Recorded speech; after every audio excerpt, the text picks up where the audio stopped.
Hi, I'm Kini. I'm the owner of Tiny Cafe together with my sister, and I'm an alumni of the Cordon Bleu, Malaysia. When I first started cooking at the age of 10 as a hobby, I knew exactly what I wanted to do when I grew up. I was told this industry is tough, but that's what keeps me wanting more. I first took the culinary course at Le Cordon Bleu, and then I worked in Naduri KL, and I got an opportunity to work in Mumbai, Taiwan. But sadly, I can't continue because of lockdown.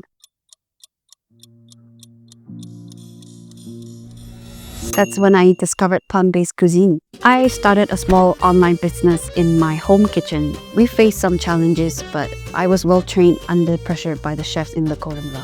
I even started exploring different types of vegan cooking using the French techniques and skills I've learned from Le Cordon Bleu. I'm lucky to have the privilege to travel to countries like Vietnam, China, Japan, and just really enjoyed their beautiful cultures and traditional cuisines.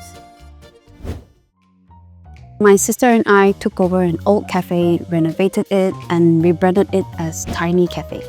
When I veganized the food, we respect its origin. Our signature nasi berempah holds a special place in our heart as we grew up eating it. When I saw that Le Cordon Bleu now offer plant-based course, I was inspired and thrilled. Knowing Le Cordon Bleu standard, I knew this program would go further. I try not to follow trends in vegan cooking, and seeing other businesses having more vegan options keeps me moving forward.